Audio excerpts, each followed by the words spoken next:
Good evening, everyone. We hope you're doing well and staying safe. This is Hussein Al Faraj from Bahrain. On behalf of the PMI community in Bahrain, we would like to welcome you all in our second webinar, the Digital PMO. Our first webinar took place last year, as you may know, and this is our second, and we hope you find it beneficial. It's no secret to anyone that digital transformation is the talk of the town. Everyone is talking about it since years, but thanks to our friend COVID-19 for being the main accelerator. Our agenda in this webinar will start by our first speaker, Mr. Varun Anand, an experienced project management trainer who's going to speak about the classical PMO types and the foundations of putting digital transformation into play, as well as the pros and cons of the same. Then we will take Q&A for 10 minutes, as Mr. Varun has to leave to train a bootcamp. Sharp at 8, we will start with our second speaker, inshallah, Dr. Ayman Murad, another experienced project management trainer who will speak about the skills and tools required by digital project managers and will take us through some interesting theories and relate it to the current situation. Then we will take Q&As for 10 minutes and close the webinar at 8:30. And of course, feel free to record your questions and comments in the Q&A tab. We would like to assure you that if we couldn't take your Q&A in the allocated time, we will make sure that we get all the answers from the speakers and send it to you via email after the webinar. In addition, we would like to remind you that you can claim 1 PDU in the PMI website after attending this webinar. So let's start with our first speaker, Mr. Varun. The floor is yours. Your mic, Mr. Varun, it's muted. Oh, sorry. Thank you. Can you hear me now? Yes, we can hear you. Perfect. Give me a minute. Have the mic. Share my screen. Can you all see it? Can anyone confirm? Can you see it? Anyone? Hussein, can we see it? Yes, we are good. We are good. Perfect. So welcome everyone. Thank you for joining this webinar. And I would say I'm the culprit over here, because of which we started like little 7 minutes late, whatever it is. So you can blame me for this particular reason, but I'm pretty sure that, as we move forward with this webinar, you find it interesting. And on the page, whatever you're seeing on the top, you have my details. This is my company's email address, the web address. You can go there. You can reach out to me if there is anything you need. Feel free to ask me a question. I am more than happy to answer any question at all, whatever. So welcome to the world of PMO digitalization. As we discussed a little bit about it, because of the COVID situation, we have moved to kind of digitalization way, not purely, I would say, but it's a tremendous improvement. And I think this is the perfect time to move your PMOs directly into the digitalization world. I know 30 minutes, it's little less to talk about that, how really this could be implemented. So as I told you before, we can definitely delve more into it if required after this 30-minute session. This is my direct email address. You can probably take a screenshot, whatever is required, or as with the organizers also, if you need my information, you can talk about it more, and I'll be more than happy to continue this discussion as well. So let's go right into it. What would be your agenda? So first, before I even talk about that how this digitalization could happen, I really want to talk about what is the traditional PMO structure. Yes, I know I may be using some boring PMBOK terminology and all those things, but you know what? That's the basis. That's actually the meat of PMO. That's why you all are here. So right now, first we will discuss a little bit about the traditional structure. We'll talk about what are the different types of structure, and then we will see what do I mean by this word digitalization of PMO. Okay. Once I know about it, Then I would probably go into the advantages and disadvantages of transforming to the digital PMO. We'll talk a little bit. I'll give you some comparison and stuff like that. And then it is up to you whether you really want to do it or you don't want to do it. Now, the how part, which is how this implementation would be taken care, that's a whole different challenge, I would say. And I won't be able to do justice if I have to speak on that topic in 30 minutes. If you have any questions, feel free to pop up in the chat section, Q&A session. And of course, in the last 5-10 minutes, I would be more than happy to answer those questions for you. So let's go right into it. How this entire webinar would work: we will review, we will see, we will interact, we will read, we will hear. I like my webinars to be very, very interactive. If you have any questions, if you have any doubt or something, please don't hesitate. Type it in the chat section so that we can talk about it. The more we talk, the better it is. It's good for me because it would help me to understand how my audience are responding, how they want to listen to it. And it's good for you because you want the answers, right? Okay, what is a traditional PMO? What is this word PMO, Project Management Office? We have used this term PMO a lot. It is the department that standardizes the project related processes, make sure right resources are assigned to the project team, and the project team has right tools and techniques in order to complete the project. So a lot of people have this confusion that PMO is something which only computer science or information technology industry works, or it is something which construction industry only uses. That's a complete falsify information. PMO is something which could be used in any industry type. Anybody could use it. But what is the real purpose? Projects are all over the world, right? Projects are industry related, like it's information technology related projects, it's biotechnology related projects, it construction, it could be just anything. Real purpose of PMO is to make sure, first of all, that your team, that your organization select the right projects. Once the right projects are selected, then the next step is to make sure that you assign right resources. Like, I'll give you an example. I'm a professional project manager. That's my bread and butter. I was working for a consulting company, and one of my stakeholders was HR, HR resources. I used to do a lot of HR, security, and all those projects. And HR, stakeholders used to like me a lot. So every time I used to get like HR related projects a lot because, that communication, that relationship, that stakeholder engagement was too much, with those guys. So the real important point over here was right resources are assigned to the project with right tools and techniques in order to complete. So basically, if you need some kind of training, right, you need some templates, who will you look at? You would go to your PMO department and say that, oh, you know what, I need a project management plan, I need a project charter, give me WBS. All these templates are something which would be given to you by your PMO office. But let's see what are the different types of PMOs. So first we have the supportive, the pure basic one. Then we have is the controlling. And finally, we have the directive PMO. Let's see, supportive PMO, the most basic one, which is basically used a lot, I would say, where project repository, which provides templates, trainings, lessons learned, etc. So basically a very simple PMO whose main role is to give you templates. If you need any training, if you need to see how the other projects work, what were the lessons learned and stuff like that, this is the supportive PMO. A lot of organization, when they start to develop the PMO, this is basically where they started. This is where they create the first supportive PMO. Control is kind of low. Why? Because there is not a proper structure or a framework in place. That's why control of this PMO is kind of low. And secondly, you don't report to that PMO department. You are some kind of functional resource who report. And so that's why you see that control is little low over here. How to overcome this challenge? To overcome this challenge of this proper structuring and which is missing, you have the controlling PMO.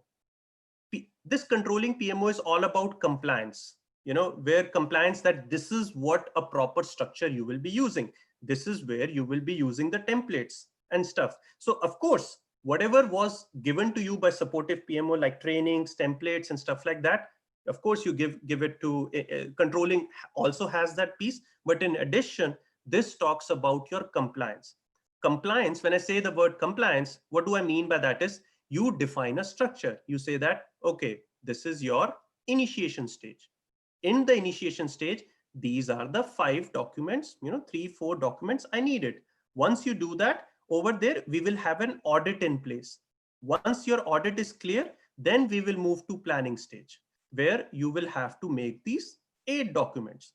Then we will also have an audit again. So basically, these are kind of your Q gates. You might have heard like, phase gate, kill point and stuff. Typically, phase gate or kill point is something which happens after the end of a phase, but you can also implement it at a different smaller level also. So that's your controlling PMO, which resolve the problem of compliance and a proper structure. But still, one problem is missing. That one problem is about motivation. What motivation are we talking about? Let's say if I don't report to the PMO director, even if whatever my PMO department tells me to follow a proper structure process, I may still not be able to use it completely. Why? Because I don't prepare. I don't care. In the end, in the yearly evaluation, it might not be that much impact because I'm a functional resource. To overcome that problem, we had this directive PMO. Directive PMO is like the best. So if you want to create a PMO, I would say, of course, it's a little difficult to establish and stuff like that. But directive PMO is what does you really want, which means it has all the functionalities of your supportive and controlling, basically the templates, trainings, and everything. But in addition, you will be reporting to the PMO director as well. So Varun, who works in this certain department, reports to the PMO department. Varun has to follow these proper structure. Varun will get these trainings. Varun will get these templates. So put yourself in Varun's shoes over here. This is what you want to see, directive PMO. But there is a problem over here, which is this pandemic situation. Right? What happened in this pandemic situation? Initially, if you are working in a directive or any type of PMO, we used to talk to people. I used to go to other people's desks, talk to my stakeholders and tell them, oh, you know what, let's do this, let's do that. How should we do this? I used to set up meetings and stuff. I used to get these trainings and stuff. But now the real problem is I can't go to office. I'm sitting in my office. I'm sitting right now at my home, but still we want that interaction, but still we want to get the work done. Still, I want the paycheck, right? I want that paycheck on a bi-weekly or a monthly basis. I want that my organization to give it. I have to show it to them that Varun is still a productive resource. Same thing, you guys have to do the same thing also. You have to show that you all are productive. How will you do that? You will have to change. How will you change? You will have to change this entire traditional structure of project management office into the digitalization of PMO. That is what the main agenda is. That is what we really want to move into. But how is it possible? How can we go into it? So digital PMO, the digital PMO is a PMO that has the capability to provide project information to any relevant stakeholders at any time on any device. It is real-time data processing made available in a web and a mobile friendly format. So now, initially what was happening? Initially, you did something, you sent an email to Mr. A for approval. Then Mr. A said, oh, you know what, I didn't like it. Let's do a working session together. So you'll go to in a meeting office, you do a working session. Once you complete it, then you go back, you do all the work, then you do.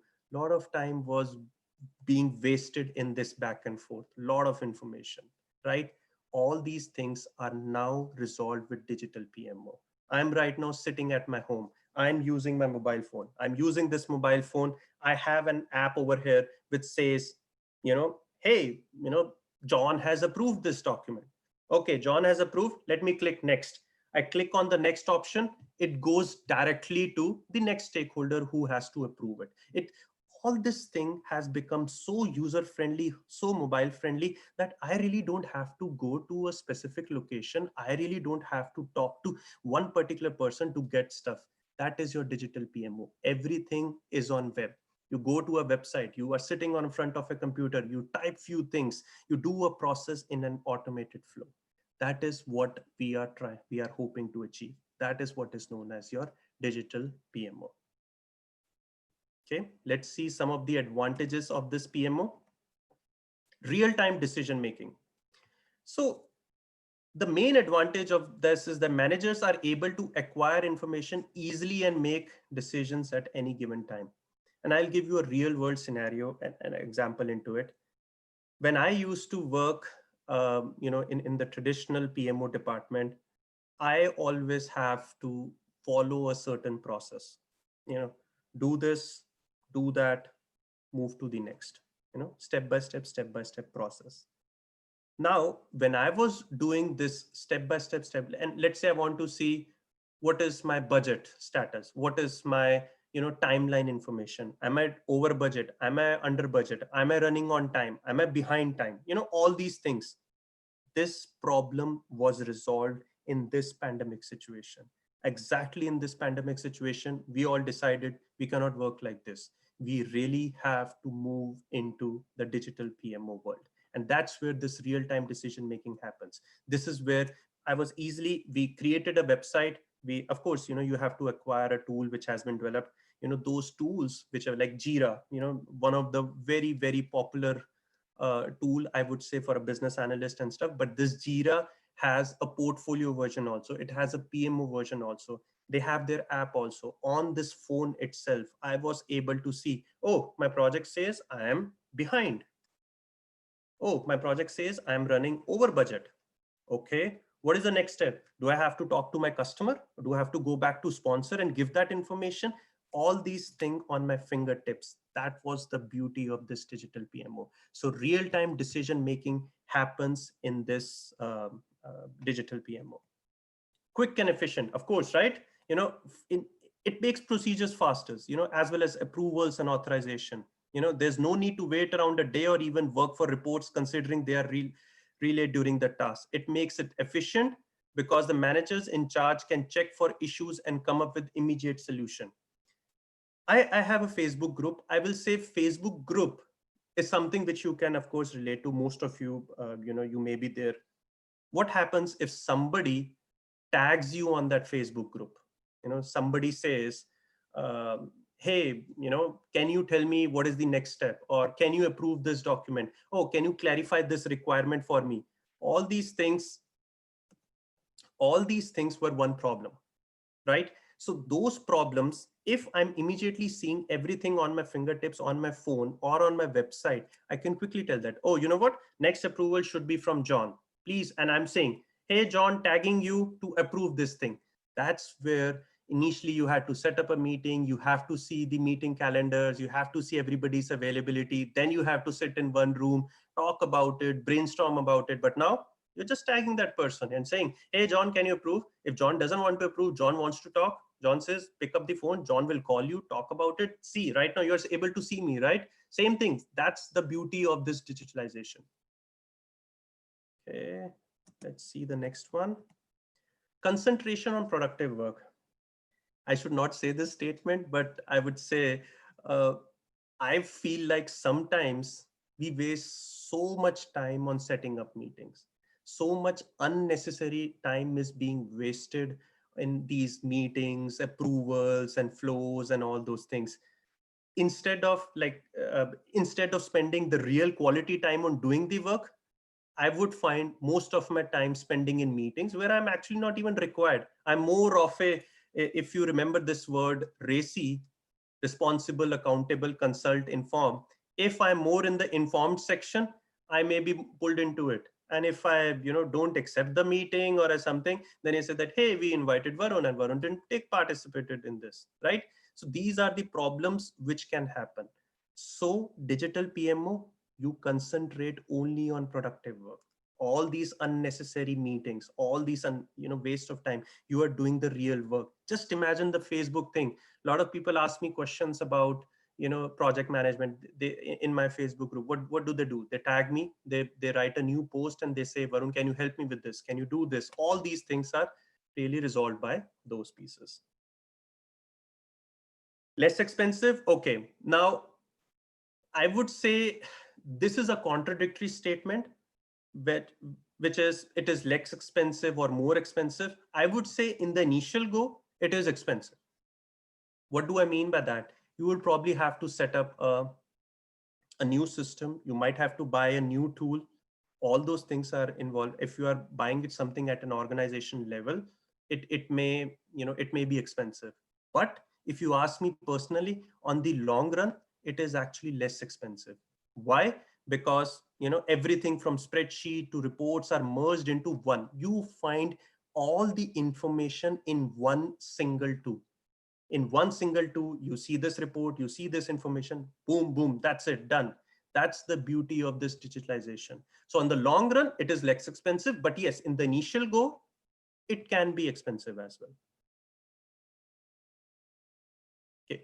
And of course, increase in transparency, which means that if someone in my group itself, if someone wants to have some confidential information and they want to talk to me, they'll probably send me an email and say, hey, Varun, can we get on a quick phone call, which is a standard process. But if some information is something which everybody should know, then digitalization is the way to go. What you do it, you tag a person, you say that, hey, can you tell me what is the next process? And Varun, as a PMO project manager, is responding to that statement and publishing it over there. Everybody who is in that tool can see my response, can know. So it is transparent, right? I'm not hiding some information from one set of stakeholders and not from others. If, of course, if I have to because of the security concerns, that's a second reason. But we will be able to manage it. Okay. These were all the good things about the PMO. Now, the real question is it even worth it? If I just talk about the advantages, you will say, yes, definitely, it's worth it. I'm doing everything from home. I can do it on a click of my mouse or, using my fingers on my phone. It sounds all fancy. All those things are good. But there are some bad things also about it. And we need to talk about this. Cost. As I told you in the beginning, this statement is little contradictory that it is less expensive, but for the beginning, it may be expensive. Some organization, of course, it depends from organization to organization. They don't want to do an initial investment, right? If they don't want to do an initial investment, where would that money come into flow? So that cost is also into tools. We are so much integrated to all of these online tools that it becomes problematic for us, right? Like if in order to find one piece of information, there is so much redundancy that I see that same information in 10 different things. This is one of the problems in digital PMO is that, there are so many tools and you are integrating all those tools into one.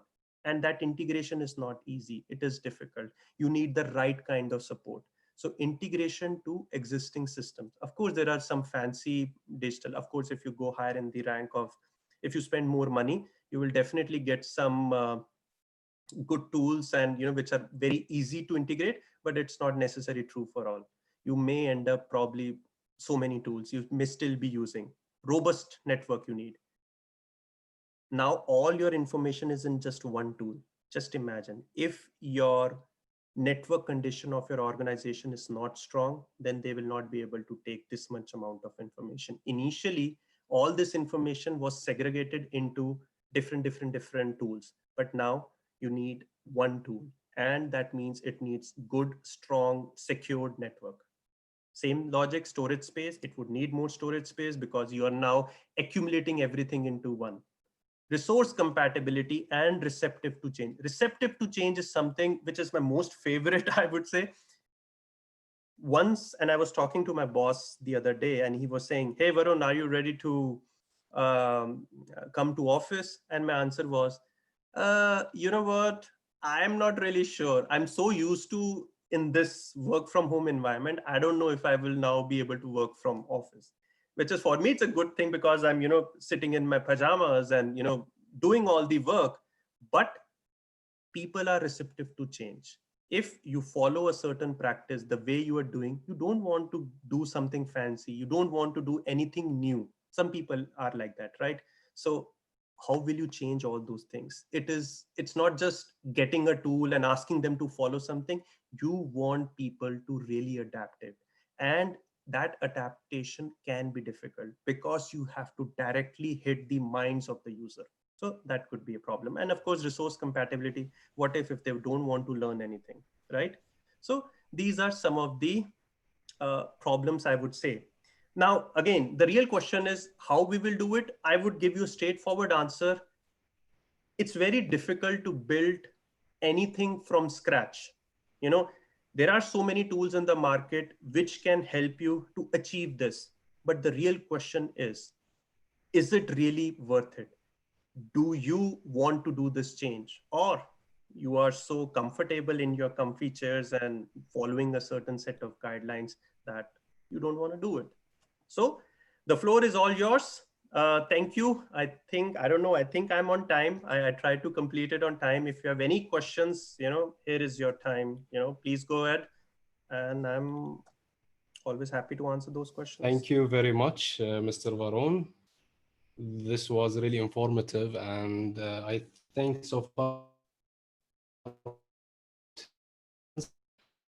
unfortunately we are very tight on time, so if we can merge some of the questions and answer them in one shot.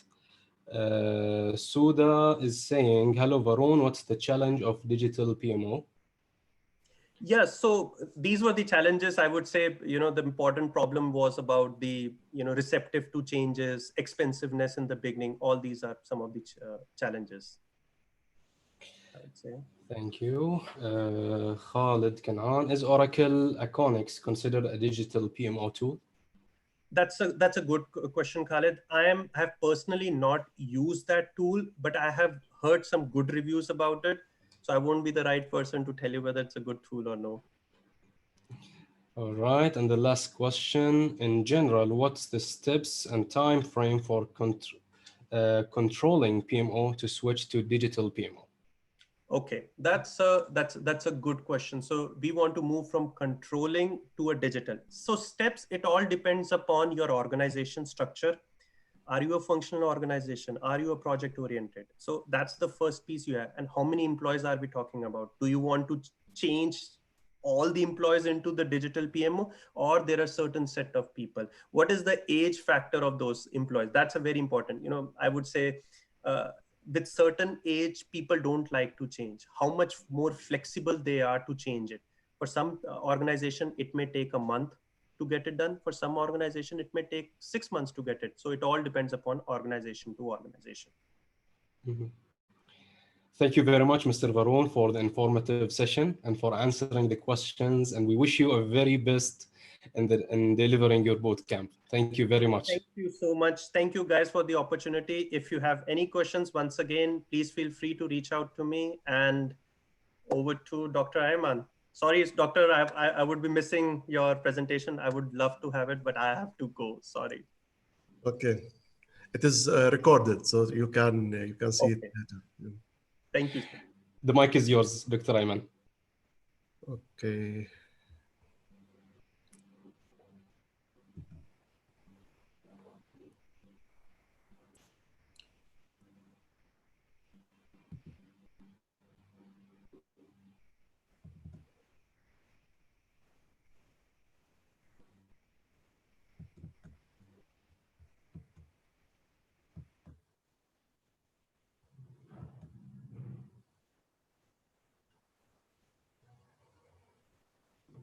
Hello, everyone.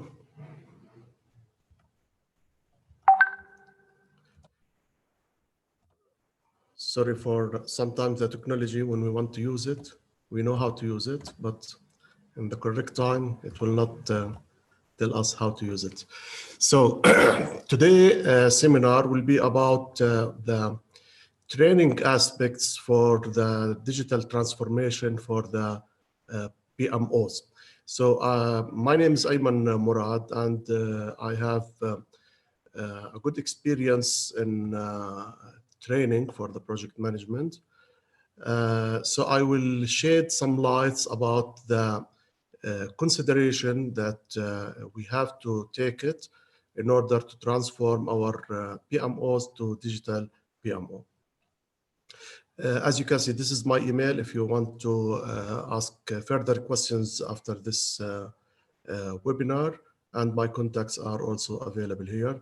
And yes, we gave our permission to the organizers to share the presentation, so you will have everything at your end. So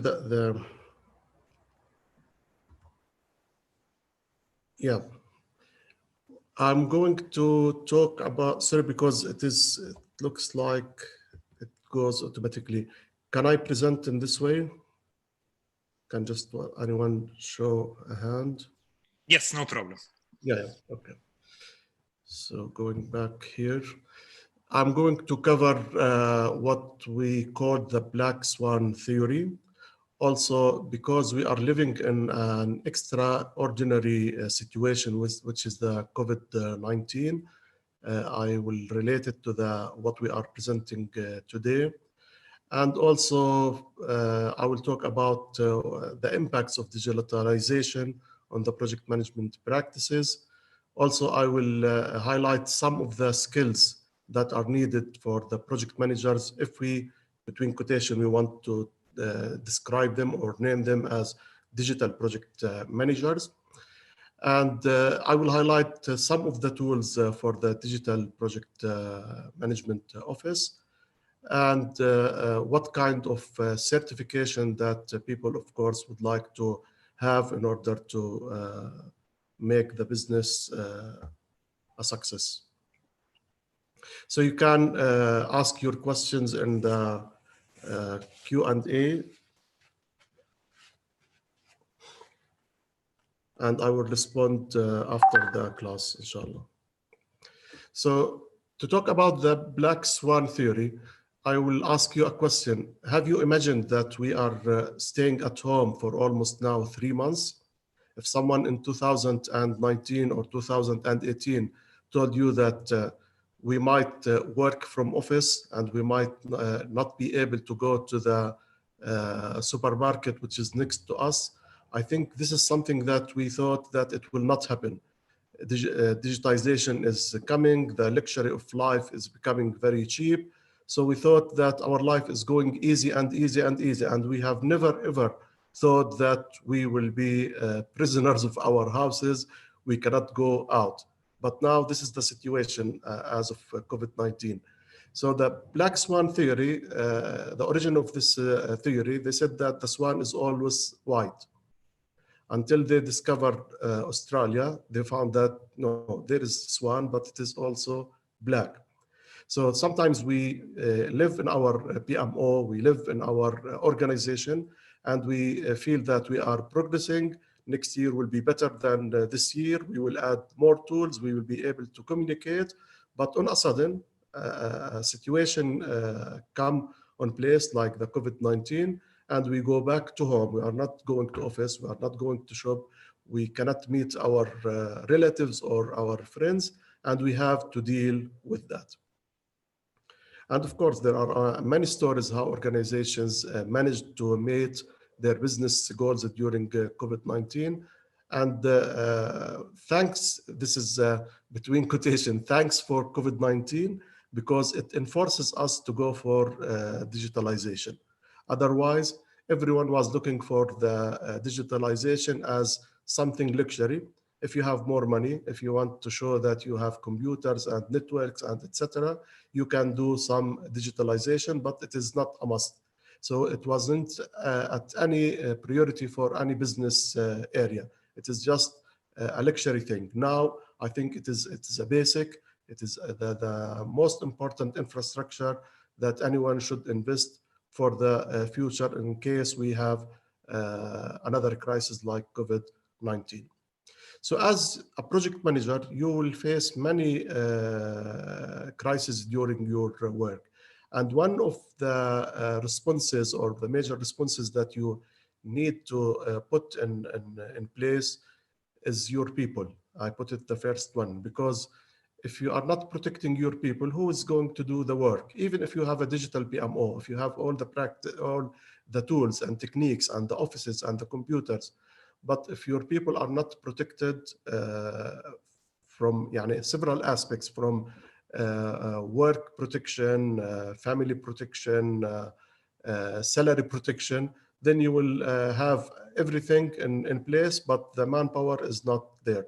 So the first thing in the crisis, think of how to protect your people in order to be more productive in the crisis. And deal with this crisis as you deal with any crisis in your risk register. So you have to deal with it as something that you, even if you didn't expect it, but you have to, in a scientific way, deal with this issue. Also, you have to be wise and realistic. Just consider, does my project have to continue, or it should be delayed, or it should be terminated? So don't take the risk of everything that, okay, I will not be affected and I will do everything as it was before. First of all, you have to prioritize. If you have, for example, in your portfolio, 10 projects and the crisis came like COVID-19, I don't think it is wise to say that I will go completely online with the 10 projects while you are not yet assured that your infrastructure will support you, your people will work online, the other stakeholders will manage to work in the new environment. So this is something that really you have to consider at the time of the crisis. Also, don't feel that you are the only one who is working in this organization. I know that sometimes, and coming from IT background, most of the IT people think that they are, and they are actually, they are the backbone of the organization, but still there are other stakeholders in the organization that they need to work with you. So for example, if you need more space in the cloud, if you need more computers, it is the procurement department which will help you. So yes, think about your response as a project manager or IT project manager or the digitization, for example, officer, but also think of other responses that are coming from the organization. So as a whole, you can produce more than just a one-man show. And also, don't forget your suppliers. So I started with protect your people, and don't forget your suppliers and the commitment for the suppliers. They need money also. If they deliver something before the crisis and now they are sending their bills, yes, you have to consider your commitment with the suppliers so that it is a give and take relationship and you will be thinking of everyone. So the digitalization impact on the project management practices as expected by 2030, the coming 10 years, if everything stay as it is, I think designing and piloting open information exchange is something that we have to consider. We cannot live alone. We cannot hide the information. Sharing the information is more power than just hiding the information. And you will agree with me that the use of Internet of Things and artificial intelligence is already happening. I'm not saying that it will happen. Actually, we are living on the IoT and AI. So to use it in the project management for scheduling, for detecting, for example, schedule conflicts between some priorities, I think this is something that will impact our digitalization in the coming 10 years. Also, as I said before, always open dialogue with non-IT executive or stakeholders. So don't look at the issue of digitizing the PMO as an IT exercise. Yes, it has an IT dimension, but it's not all about IT alone. We need to engage our other business stakeholders in this because we are delivering something for them. If they are not buying it, we will invest a lot of money, but no one will use it. Also, yes, thanks for Varun. He defined the PMO and the structure of the PMO and the types of the PMO.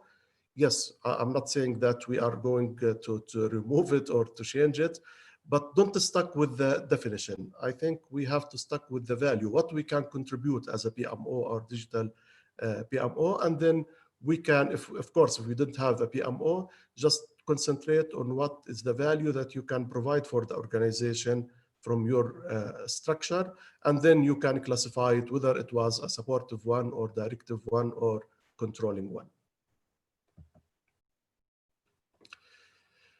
So from a training perspective, what skills that do I need as a project manager? I don't know if all the participants are project managers, certified project managers, or on the way for certification, or if they are practicing project management.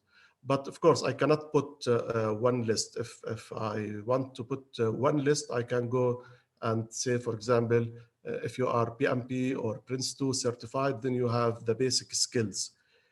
I will highlight some of the skills that are needed for project managers. And of course, this is not a full list. It is just highlighting some of the things that maybe you need to know about it. So the solid understanding of the business case and risk management processes. As a project manager, you are not a machine. You are not something that someone will give you an input and you will give an output. You have to understand the business case. If you are not believing in the business case, you are not considering what is the purpose of the business case, what is the benefits that the business case will deliver, you will not have that spirit of a project management. So one of the basic skills that you need to understand the business case as the foundation of the project that you are managed or you're asked to manage. Dr. Ayman, excuse me for interrupting Yes. you. I will just help you do go big screen, okay? Yeah.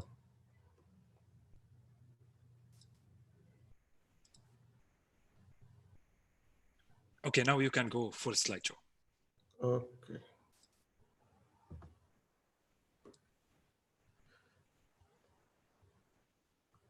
Shall I go for the full because it is automatically? Yes, no, now it will work.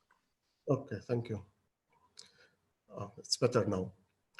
And of course, we are communicators. The one of the most important skill for project manager is in every training that I give, I would say that project manager is a communicator, negotiator, because without communication, we cannot live. And actually, if you refer to the PMI standard, there is one knowledge area regarding the communication. And there is no project without problems and challenges and conflicts. That's why the negotiation skill is something that is needed for any project manager. So if you, and this is part of the, if you remember or if you are aware of the PMI talent triangular, the interpersonal skills are, these are part of the interpersonal skills. So you cannot be a project manager if you don't have business skills, technical skills, and interpersonal skills. Also, you are the project manager, so you have to make decisions in the normal situation and during the situation that we are living now, which is the COVID-19. We call it under pressure. So sometimes our life is very easy. We can make the decisions in normal life, like the programmed decisions. But most of the time in the projects, usually we take our decisions under the what we call it the condition of uncertainty and non-programmable decision. So there is no, if the project is unique, it means that the history or the database that you can learn from is very limited and you have to make a decision. So this is something or one of the skills that you need to make sure that you are acquiring it and you are strengthening your skills in how to make decisions under the tough conditions. Also, the analytical skills in order to do, for example, problem solving, root cause analysis. You have, of course, no one will motivate you more than yourself, but part of our job is to motivate our staff. But if the staff are self-motivated, then the exercise will be very easy for your supervisor or your coach. So you need to be motivated about your career and motivated about your project. You need to love your project. You need to love your work in order to deliver the best that you can. And finally, the work ethics. Of course, we have to consider our decisions to be taken in professional conduct. We have to abide to the code of conducts for our organization, for the PMI, if you are PMI certified. And it's very easy to follow if you want. But it is a must. It is not an option to work in an ethical way. And now let us talk about the technical reskills and our techniques to reskill or upskill your employees for the digital transformation. Many organizations provide the training for the staff, either face-to-face or online. And some of them, they are using it like a strategic tool to skill their or pre-skill their staff. And some of them, they just offer the free training, for example, on LinkedIn or Udemy or any platform. And they will send an email to the staff that you have now access to LinkedIn. You can explore the courses and take the courses as you want, which is not, from professional training perspective, it is not recommended like this, because it is just sending someone to the open market and tell him buy whatever you want.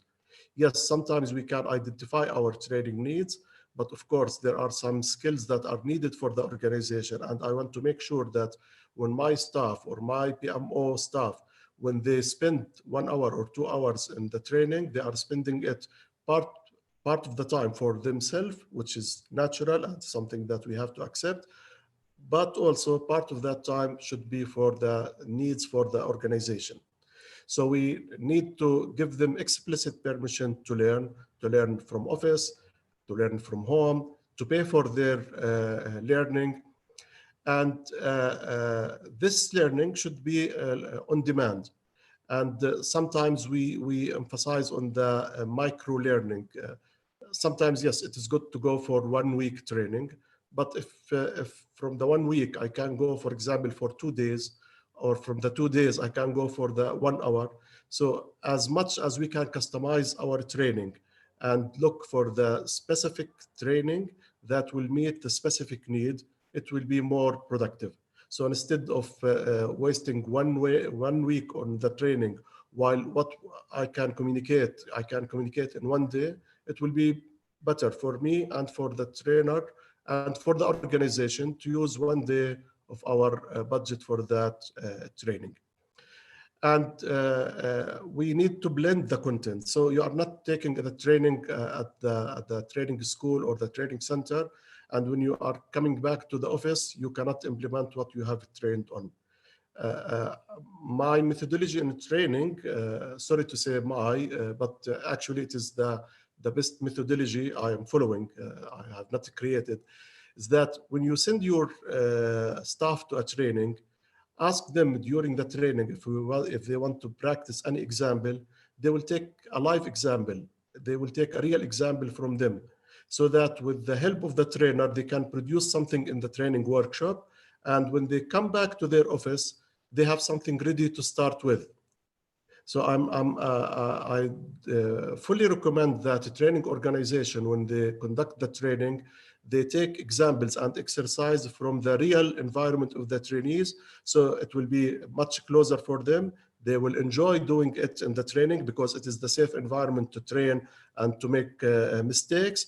But once they complete the training and they complete the exercise and they have a product, they can take the product from the training environment to the production environment, which will save a lot of cost. Actually, as if you are hiring the training as the trainer as a consultant in addition to his job or her job as a trainer. So thanks for Varun. He highlighted some of the digital tools that are available to be used for the digital project managers. On the left side of the screen, you can see, for example, the cloud computing solutions for document management like Dropbox, Google Drive, OneDrive, iCloud. Some of them are free, some of them you need to pay. It depends on your company and your budget. And also to communicate with your team during the crisis and also in the normal situation. Other tools are available, like, for example, Zoom, which we are using now, Teams, WhatsApp, Facebook, etc. So the mix of the tools here in the screen, file management tools and collaboration tools, and as I said, some of them are free, some of them you have to pay, is providing us with a golden opportunity that we don't have to build our infrastructure. It's there, just a combination from different platforms. And of course, if you are not paying a lot, of course you have to accept some of the limitations here or there. But the intention of this slide, yes, if you want to go digital, you can with the free. You are not paying anything, but you can set up your office or PMO office free. And Varun also highlighted some of the, I think he highlighted 5 of the benefits of using the, I call it here, the end-to-end project management tools. I will not repeat what Varun has highlighted, because he put a good summary. And you can see here in this slide, maybe more than the 5. Some of them are replication of the 5 that are mentioned by Varun. Schedule priorities, detect the bottlenecks, especially if we have, for example, embedding the artificial intelligence and machine learning in our digital platforms. More than these benefits could be gained if we go for digitalization and using the artificial intelligence in our work. And if you ask me of what kind of certification that I need to get in the 2020, if you are not yet certified, of course, and you like the career of project managers, you need to go to one certification or double certification in project management. So we have the PMP and the ACP from PMI, the Scrum Master, the Prince 2.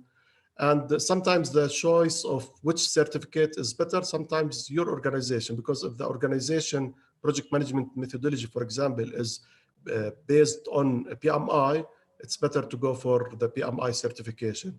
If you are working for an NGO, which uses the Prince 2 as a reference for their project management methodology, then Prince 2 will be the best fit for you. And in the future, of course, you can have the mix of the certification if you want to have more opportunities for your career path. So learning is a lifelong journey. In UNESCO, they call it the triple L, lifelong learning. So don't stop if you got the PMP or the ACP. It is a starter for a new certification and a new training journey. So my question for you, after you heard this, are you ready for the digital PMO? Do you have the training? Do you have the risk management? Do you have the tools? And this is the poll is showing on the screen. I need the participants to respond if you are ready or not sure. And by this, I thank you all for joining this webinar. And I thank the panelists for organizing this and wishing all the best for the PMI community in Bahrain. Inshallah, they will do more webinars, not one every year, maybe twice or 3 every year. And I will be more than happy to join them in other ways of contribution to their community. Thank you.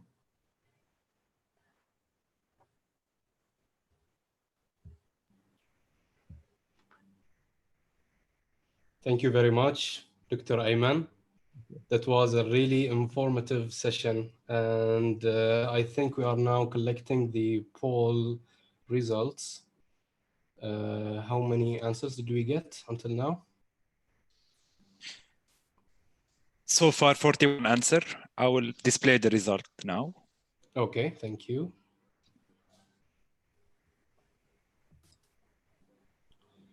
Here the result. So 70% saying yes, and 30% saying not sure. Do you want to comment on that, Dr. Ayman? I'm happy that more than 70% are happy, are ready for the PMO, and I'm wishing the best for the 30% who are not yet ready, and maybe they have identified what is the gap, maybe in the tools, in the techniques, in the training, in the certification, in the response for the digitalization world. And we'll be more than happy to help them and guiding them how to be ready for the 2030 as a digital project managers. Mm-hmm. Thank you very much. Moving to the Q&A, Dr. Ayman.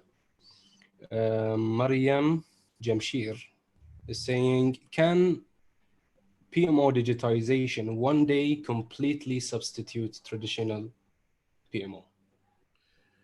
Well, this is a good question, and usually we receive this question, for example, when we do webinars in e-learning. Can the e-learning completely substitute the traditional? No way.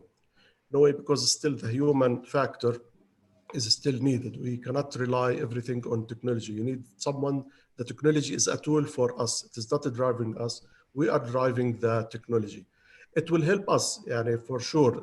There is a paper that I read recently that the one who's going to approve your leave is the AI, not your manager. So the AI will look to the schedules for the projects that you are listed as a resource. You will apply for a leave, for example, in next October, and the AI will search for what is the best week for you to take the leave. Yes, this will help us. But if I go to my boss and tell him, for example, that my wife will have a baby in October, he will not tell me, no, because we have priorities, your wife cannot deliver her baby. AI sometimes cannot make such decisions, and that's why we need the human aspect in any digitalization project that we are taking. Thank you. Sayyid Muhammad Al-Qassab, as digitization is all about sharing information broadly, could be global. Wouldn't it be risky and expensive, as there will be an additional requirement for a high level of security protection to protect our information? Yes, sure. This is also an excellent question. Whenever we talk about any IT system, IT information system, we shouldn't forget the security aspect. So that's why, if you remember in the slide that when I said that, think with other stakeholders. So you are not alone in this. Even if you are capable to install a project management office tool, you need a security officer in order to protect your information from cyber attacks. That's why we have to think with other stakeholders when we implement an information system, especially the information security specialist at your organization, or externally if you want to outsource this. But yes, any information system that is on the cloud is subject to risk. There is nothing secure in the internet unless you put all the measures, firewalls, protection, etc. Okay. We have another question from Rafael. Should we expect more outsourced digital PMO instead of in-company PMO? Outsourced digital PMO. Yeah, now there are outsourced digital PMO. Yeah. Some organizations are just providing project management services for the organization. Mm-hmm. So whether it is provided by a human or a human providing that service through digital media, yes, we will expect that. The digitization, as I said in the beginning, COVID-19, it changed the world toward Mm-hmm. use of IT. So we will expect everything will be based on the technology. And as we have today for consulting PMO, right? yes, and also it is a risk because just imagine that we don't have any connection. It means that whatever we have produced, whatever we have prepared, if the connectivity is not there, it means that we need to search for another thing. So thanks God that COVID-19 is affecting the human, not the computers. Otherwise, even Thank God. this webinar will not be enabled if there is no IT. Thank God. We have a general question from Maisa. Can you briefly explain the requirements for the PMI ACP? Yes, for the PMI ACP, I think you need 23 training hours. It could be online or face-to-face. And you need to have some years of experience in project management and to pass the exam. Okay. And we have the last question from Sharif. Is there a benchmark for the estimated time frame required to move to digitization for mid-sized organizations? Well, this is another good question, but it is also open question because mid-size organization, we need to agree about what we are talking, the mid-size. Is it the number of staff? It is the capital? It is the volume of work, the stakeholders? But usually, this is something that whenever you want to put a benchmark or KPI, you will put it collaboratively with your stakeholders. So whatever the stakeholders are in agreement, they find it realistic, measurable, could be implemented, I think it will be accepted for them. No one can enforce me.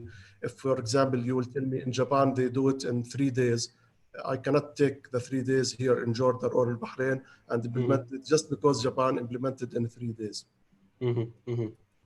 Thank you very much, Dr. Ayman. That was the Q&A session. And that was a really informative session. And thank you very much for answering the questions. Thank you. Ladies and gentlemen, on behalf of the organizing team and PMI community in Bahrain, thank you so much for being with us tonight in our webinar. Special thanks to our speakers who shared their knowledge and experience in the subject matter. I would like also to send special greetings to UAE and KSA PMI chapter members and volunteers for your attendance and for your continuous support. Special thanks to our volunteers. If you can come on the stage, I think all of them are on the camera right now. Thank you very much for working tirelessly day and night to make this webinar happen. Iman Da'bel, Fatima Zahra, Wadia Abi Nader, and Amal Ad-Dirazi. Unfortunately, she was not able to attend. Ladies and gentlemen, if you want to receive a copy of the material, please fill up the survey that we are going to launch in seconds. We wish you a very best, and please contact us if you require any further clarifications from our speakers. Just a note to add in the end that you can claim 1 PDU after finishing this webinar. Because we are not an official chapter until now, we are just a virtual community. So you have to claim the PDU manually. You can go to my PMI section in your PMI account, and under CCRS, you can claim the 1 PDU. You can put the name of the organization as PMI community in Bahrain and the name of the webinar as the title or the subject of the event. Thank you very much. Thank you, Dr. Ayman, for staying with us. Thank you. And we would like to see you, inshallah, in the next events. Have a good night, everyone. It will be my honor. Thank you. Thank you.